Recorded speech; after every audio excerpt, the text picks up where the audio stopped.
Hi there, good afternoon. I'm still on Ancestry.com finding out all this stuff. Oh my goodness. The last 2 days I've learned all about nearly all American history, which I've never got involved in before. Don't know anything about American history. And I think I've had some crash course lessons in the last few days researching my family because they were instrumental in sort of everything in the middle of it all. But I've read some great things, not bad, nothing bad so far, which is I'm so pleased about because you can't control your family, can you? And sometimes they're an embarrassment, but you can't help who you're related to. But the things I've been hearing about this George Clinton, for example, he loved the people so much. He was always on the side of the people. And when the Bill of Rights was being done, he objected. He said, I'm not signing this because there was nothing in it really to protect the normal everyday person on the street, sort of thing. And he said, you've nothing here for the people. So he came up with 10 different new laws that needed to be written in there. And this is all documented. I'll put it in a video. It came up with 10 new conditions stipulating things for the common person, to protect their rights, not just for the aristocracy and all the privileged. He brought in, he was like down to earth person. This is why everyone loved him. He fought for the people. He was interested in their rights. He lived by normal, modest means. He wasn't like a big greedy person. He had his farm and he brought loads of people to live on the farm with him from Ireland and taught them all to read and write. I want to know how um, they were also educated. I'm trying to go further back. So what I found out was William Clinton. I got to, he was some sort of great, whatever. Then I got to, because there's some sort of earls and ladies in there, and I thought, well, how did that happen? Eventually got to Henry Finesse Clinton. This is where the ladies and earls come in. Henry Finesse Clinton, he had one son that was William Clinton, that was my other grandfather, but he's my seventh great grandfather now. So I went on, I looked for a bit of history here. Henry Finesse, I don't know how to say that, Clinton, but this is where he's born 1538 in a castle in Lincolnshire, and then the 6th September 1616. But this is where all the ladies and lords come in. Second Earl of Lincoln, all his relatives and everybody else. He was involved with royalty here, so I have to research this. So this is how far back I got now, 1538, to my seventh great grandfather, who looks like they were royalty. That's not going to please a lot of people. I'm trying to find out this Henry Vanessa Clinton's father. It says here 10th Baron Clinton, 2nd Earl of Lincoln, Knight of the Bath. He was a knight. Oh my God. So he was born 1538 in the castle at Tattershaw Castle. I can't even, my eyesight is gone. Let's make it a bit bigger for the blindies, for the old people. Oh, England, aged about 78, he died. He was a Vice Admiral of Lincolnshire and Vice Admiral of Yorkshire. So, 10th Baron. So, obviously, there was loads before him. So, I'm going to keep going and digging till I get to the top. Who is at the flipping top? I want to know. So, his parents were, so he doesn't have them on Ancestry. I was looking. It stops there and it's got unknown father and unknown mother. So that's me and William. So I've got to fill in the rest of this. So I'll be able to do this by the other records because it's here. So let's see. His parents were Edward Finesse Clinton, the ninth Baron. So first Earl of Lincoln, 1572. He died. So 1502, 1585. And Ursula, his mother's name. So he married for April in Hastings. Second Earl of Huntington, Knights of the Garter. Jesus. Edward Clinton married Lincolnshire. Siblings Henry Finesse Clinton. So that's my seventh great grandfather. The 10th, he was the 10th Baron, the second Earl of Lincoln. So I want to go further. Henry Clinton.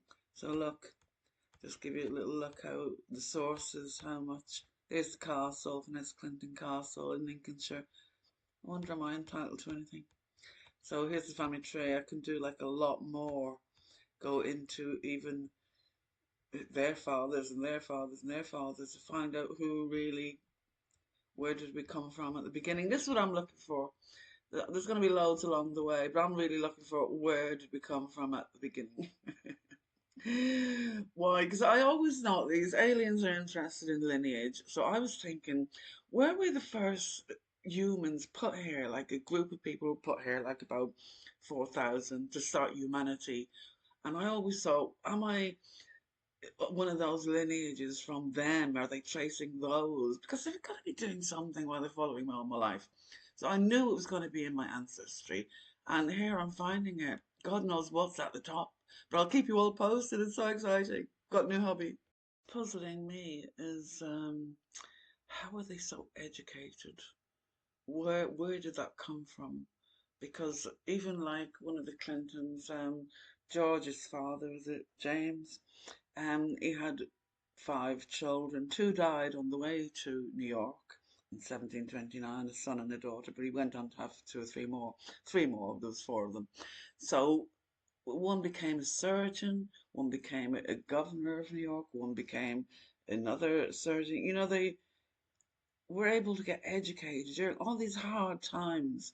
Where were the universities? Who taught them?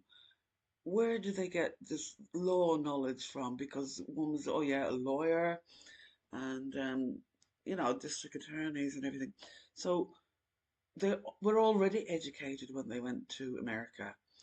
And before that, like here in England and Ireland, they had castles and stuff. So I want to go even further and further, and I want to know.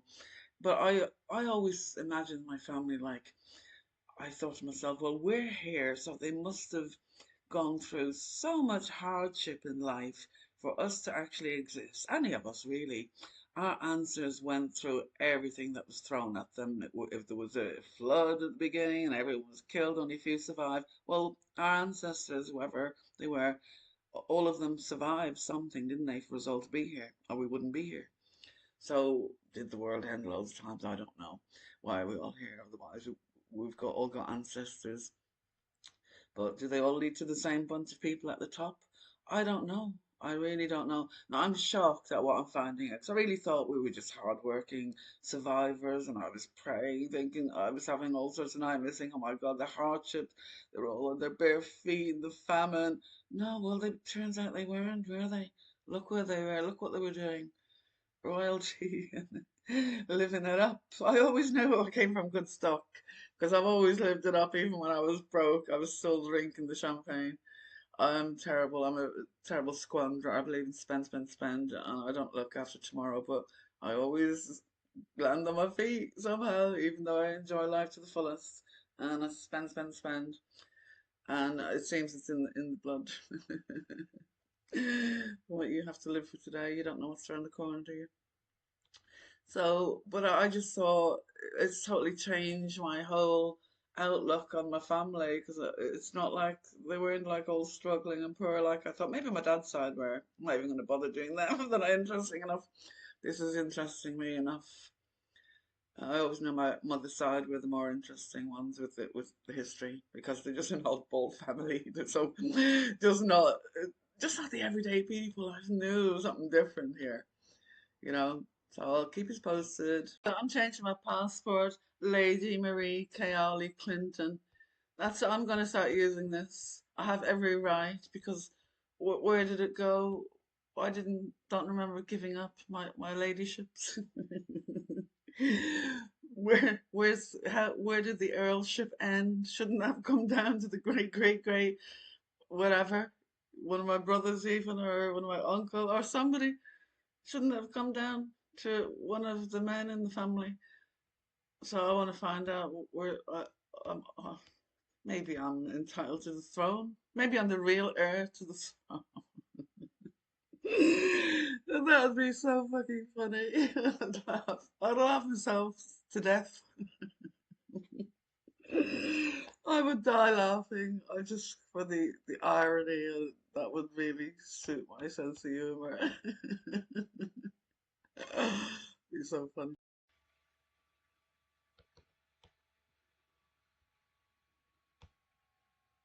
Founding father of New York State.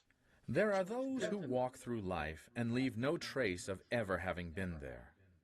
And there are those who leave an indelible mark behind. George Clinton was one of those who left an indelible mark.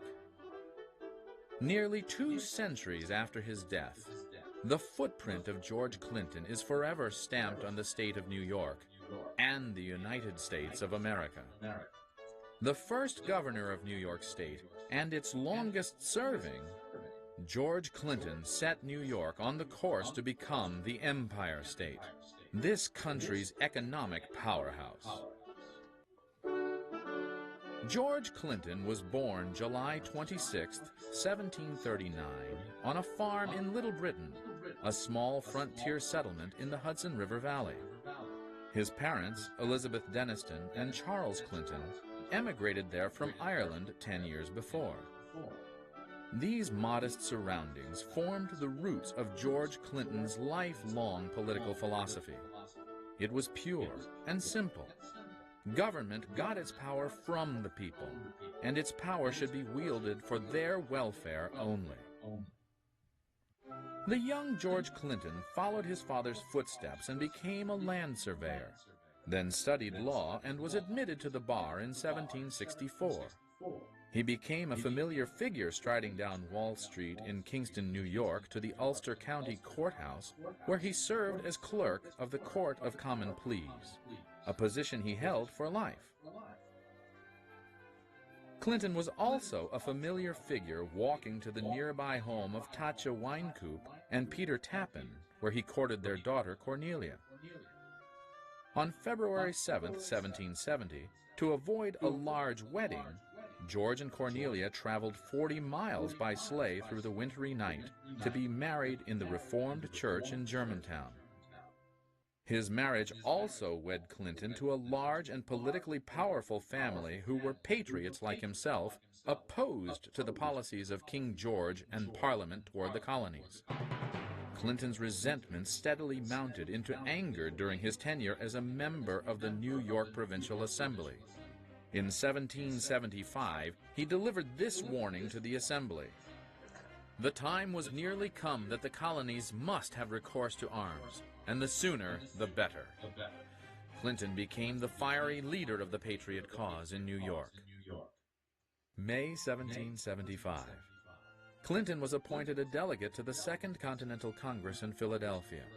He wholeheartedly endorsed the adoption of the Declaration of Independence on July 4, 1776, a measure Congress reluctantly took as a last resort. In Congress, he met George Washington, and the two men spent time discussing military strategies for the Revolutionary War, now raging in full fury. A bond of friendship was forged, and thereafter their lives were interlocked in times of both peace and war. George Clinton was appointed Brigadier General of the militias of Ulster, Dutchess, Orange, and Westchester counties, charged with the defense of the Hudson Highlands. He built 2 forts on the hills south of West Point, ran a huge chain across the Hudson River, and stationed... I just want to say, oh my God, this is my my 5th great grandfather.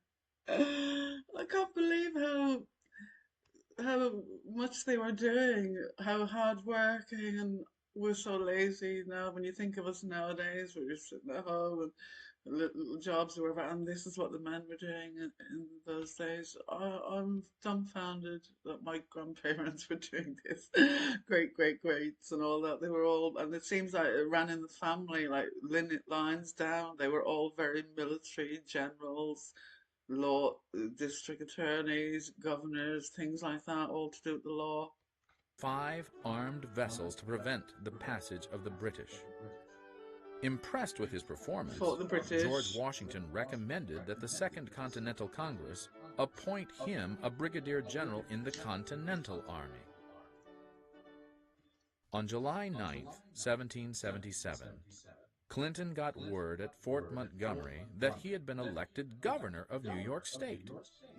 Write-in votes cast by his soldiers propelled him to victory. They trusted him to lead them in battle, and they trusted him in victory.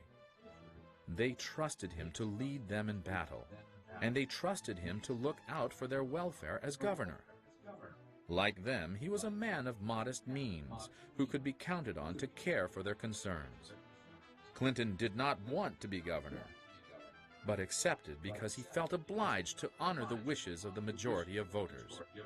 This was an historic election, the first time New Yorkers had freely chosen their own governor. On July 30th, George Clinton took the oath of office as governor at the Ulster County Courthouse in Kingston, the same courthouse where he had spent considerable time as a young lawyer and where the Constitution of New York State was written and adopted on April 20th, 1777. Just before taking the oath of office, Clinton laid down his sword and resigned from the militia. His retirement lasted 2 days. September 17. Yeah, sounds like it. That's just a little introduction to who he was. But the more I hear about him, the more, even not just him, his father and his grandfather, and he had a couple of brothers here and there who were big as well. So they all were very great.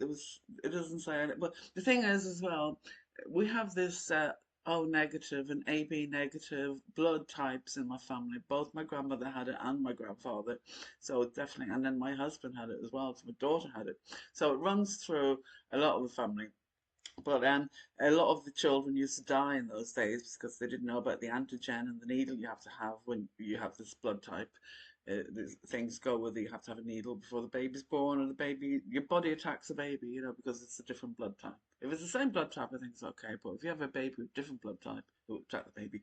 So a lot of them must have had this because a lot of the children died and died very young. I've seen things like live for only a month, live for a day. I'm thinking, how can they just live for, and then just realise, they're all children.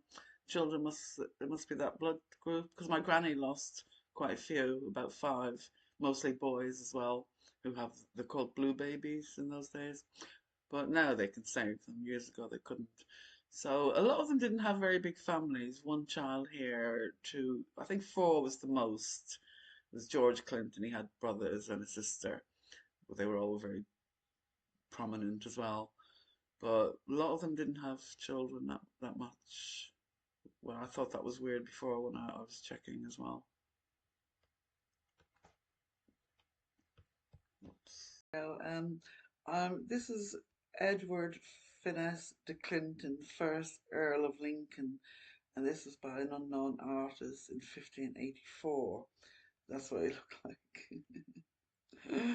I'm now into the French. Apparently, he married the king's mistress, the king's leftovers. So this is why I'm thinking the earls. They must have been close to the king.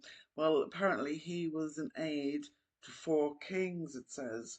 Now I don't know which kings. I'll have to read a bit more deeper. It's just too much history. It's a lot. I'm getting a whole world history lesson here by looking into these.